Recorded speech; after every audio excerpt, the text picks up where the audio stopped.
अक्सर हम विषयों पर तो बात करते हैं, ये माँ सरस्वती की कृपा आप पर बहुत अच्छी है और वो कृपा और बनी रहे। लेकिन शुरुआत कहाँ से हुई, वो कहानी क्या है जो अभी तक किसी को पता नहीं है? नहीं, ऐसी कोई कहानी नहीं। बचपन से ही मेरा भी इंटरेस्ट था और मेरे माताजी और पिताजी दोनों ही। पिताजी एक कॉलेज में लेक्चरर थे हिस्ट्री के, माताजी भी एक कॉलेज में हिंदी की लेक्चरर थी, बाद में प्रिंसिपल होकर रिटायर हुई। तो एक बचपन से पढ़ाई लिखाई का एक इंटेलेक्चुअल वातावरण था जी। मैंने पहले भी कहा कि हमारे घर पे अक्सर बड़े उच्च कोटि के साहित्यकारों का आना जाना था और उन्हें मुझे सुनने का अवसर मिला, जैसे भगवती चरण वर्मा, वियोगी हरि, अमृतलाल नागर, इवन महादेवी वर्मा जी के साथ में बहुत बच्चा था, उनके साथ फोटो भी है। तो अक्सर उनके साथ सुनना, और हमारे पिताजी उत्तर प्रदेश हिंदी संस्थान में एक लेक्चर सीरीज कराते थे हर महीने के फर्स्ट रविवार को। उसमें बड़े बड़े विद्वान लोग आते थे। ये तब की बात कर रहा हूं जब मैं बहुत छोटा, चौथी, पांचवीं, छठी, सातवीं, आठवीं, उस समय में। तो बहुत सी चीजें सुनते धीरे धीरे वो प्रवृत्ति बढ़ती चली गई और फिर वो आगे जाकर वो यहां तक पहुंच गई। चलिए विषय की हम बात करते हैं। इस देश में बहुत बात होती है अध्यात्म की, बहुत बात होती है धर्म की।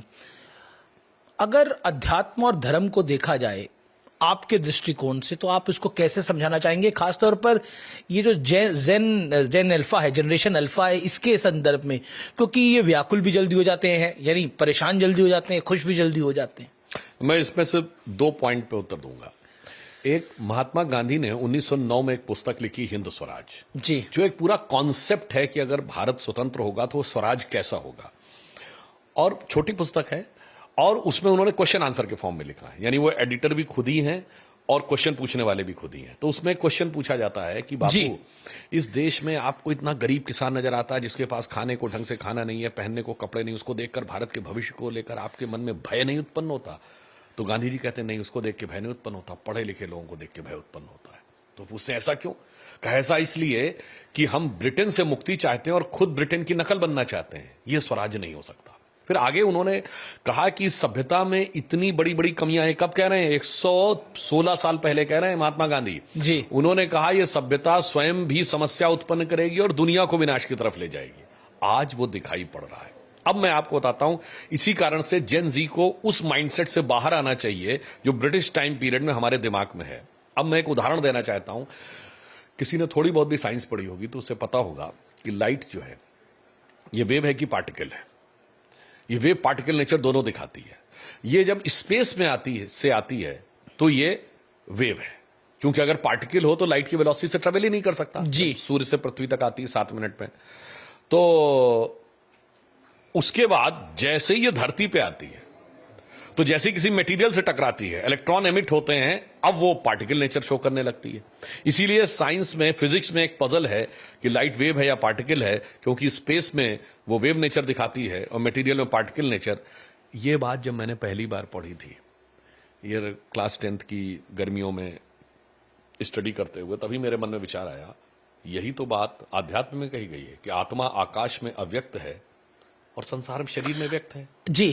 तो अगर आत्मा संसार में, आकाश में अव्यक्त है और शरीर में व्यक्त है, ये तो साफ फिलॉसफी है। और मगर लाइट जो है वो स्पेस में वेव है और मटेरियल में पार्टिकल है, ये साइंस है। यहां दोनों मिल जाते हैं आके उसे गहराई से समझने की। अच्छा, एक ये पूरा इकोसिस्टम है जो कहता है कि हिंदू धर्म ना अंधविश्वास है, मूर्ति पूजा है, अंधविश्वास है। इसको आप कैसे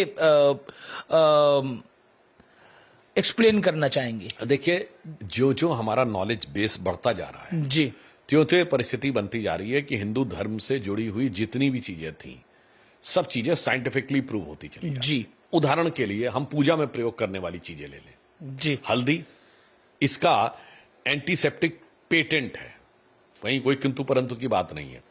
नीम, उसका पेटेंट है। तुलसी स्ट्रॉन्ग इम्यूनो बूस्टर है, उसका पेटेंट है। ये सब वो है जो पूजा में प्रयोग होती है।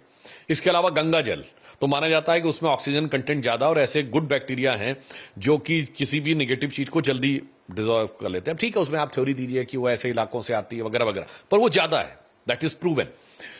पीपल का पेड़ और बरगद का पेड़, कौन ऑक्सीजन ज्यादा लेता है और कौन वो लेता है, उसमें भी आप देखिए तो काउंटर पॉइंट रहता है। पर्वत तो हर जगह है, यही तो मैं नदी कहना तो हर चाहता जगह हूं। है। इवन जो ये कहना चाहते हैं रुड़की में 1/4 स्ट्रीम चली जाती है नहर के रूप में और 3/4 आ जाती है गंगा जी के रूप में, वो नहर वाली कुछ किलोमीटर जाके दूर में लीजिए तो शायद उसके पानी में तो कीड़े पड़ते हैं, पर मेन स्ट्रीम गंगा में नहीं पड़ते हैं।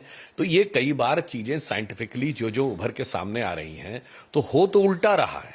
और मैं विनम्रता से यह पूछना चाहता हूं, किसी भी धर्म के प्रति कोई अवमानना नहीं करते हो, किसी का नाम भी नहीं ले रहा हूं, जो लोग हमसे सवाल करते हैं, अभी कुंभ मेला हुआ, ये जुपिटर की साइकिल पे होता है 12-12 साल के बाद, तो हमारा तो एकदम एक्यूरेट वो 12 साल की जुपिटर की साइकिल है जो अभी वेस्ट को 200-300 साल पहले पता चली। मगर कोई उनसे नहीं पूछता कि भाई ये बताओ, अगर कहीं पर यह मान्यता है कि धरती स्थिर है, सूर्य चारों ओर घूमता है, या धरती चपटी है, वो वैज्ञानिक है या अवैज्ञानिक है? इसीलिए मैं कह रहा हूं, जो प्रधानमंत्री श्री नरेंद्र मोदी जी ने कहा है कि अमृत काल में हमारे सामने भारत को विकसित भारत तो बनाना है, पर उसके साथ 2 और चुनौतियां हैं। गुलामी की मानसिकता के हर प्रभाव से अपने को मुक्त करना है और अपनी विरासत पर गर्व करना है। ये सेकंड और थर्ड पॉइंट है जी। तो हमें यह भी समझना पड़ेगा। जी जी, मैं एक और सवाल आपसे पूछना चाहता हूं कि आपके लिहाज से हिंदू धर्म में जो क्या हुआ, ऐसे मत इशारा करो, मुझे लगा बंद रोकना है क्या। तो आपके लिहाज से हिंदू धर्म में जो कई चीज मान्यता है, उसका वाकई साइंटिफिक लॉजिक है? अभी तक जैसे मैं बता रहा हूं, अभी तक जितनी चीजें डेवलप हुई हैं पिछले 60-70 सालों में, आप देखिए सिर्फ 60 साल पहले की बात है, मतलब हार्डली 1970-55 साल पहले लोग कहते थे क्या बेकार की बात कर रहे हो, दुनिया चांद पे पहुंच गई, तुम गाय के गोबर पे पड़े हो जी, मैकेनाइज फार्मिंग, केमिकल फर्टिलाइजर को यूज करो। आज क्या कहते हैं, नहीं ऑर्गेनिक फार्मिंग पे आओ, आ गए गाय के गोबर पे। अब आइए 50-60 पहले हम लोग बचपन में गए, अबे फूल पत्ती खाने से कोई इलाज होता है, नीम हकीम खतरा है जान, Terramycin, Crocin, Metacin, advance medicine हो। आज कहते हैं नहीं हर्बल मेडिसिन लो। उस जमाने में क्या कहते थे कि साहब पहाड़ काट के सड़कें बना दी, नदियों के दोनों तरफ वो बना दिए, बांध बना दिए, जंगल काट के शहर बना दिए, और देखिए man has conquered space when Yuri Gagarin went to space in 1961 as if space is an enemy needed to be conquered. तो मनुष्य ने प्रकृति पर विजय प्राप्त कर ली। हमने कहा था ना, हमारा सिद्धांत था माता भूमि पुत्रो हम पृथिव्या, और आज देखिए वेस्ट में क्या हुआ। 1992 की रियो डी जेनेरो समिट, 97 का क्वेटो प्रोटोकॉल, 2009 का कोपेनहेगन, 2016 का पेरिस, और उसके बाद जो कॉप मीटिंग्स हो रही हैं, सब मानने लगी भाई प्रकृति के अनुसार चलो। तो मेरा मानना है हमें कहने की जरूरत नहीं है, खुद ब खुद लोग आगे की तरफ जा रहे हैं। योग, मेडिटेशन, इवन इसके लिए आप न्यूज वीक मैगजीन में लीजा मिलर का एक आर्टिकल अगस्त 2009 में पढ़ लीजिए। वेजिटेरियनिज्म किस ढंग से आगे बढ़ रहा है। आज तो वेगन का कॉन्सेप्ट आ गया। जब हम पहली बार अमेरिका गए थे तो वेजिटेरियन का कॉन्सेप्ट नहीं था, उससे पूछो वेज बर्गर है तो वो बीच में से चिकन या मटन निकाल के दे देते थे, बस यही है और कुछ नहीं। आज वेगन का कॉन्सेप्ट है। तो इसीलिए मैं कह रहा हूं, ज्यों ज्यों विज्ञान का विस्तार हो रहा है, त्यों त्यों हिंदू धर्म की जो जीवन शैली है, वे ऑफ लाइफ, उसका साइंटिफिक एलिमेंट उभर कर सामने आ रहा है। एक आखिरी सवाल है मेरा और संक्षेप में इसका जवाब चाहूंगा आपसे।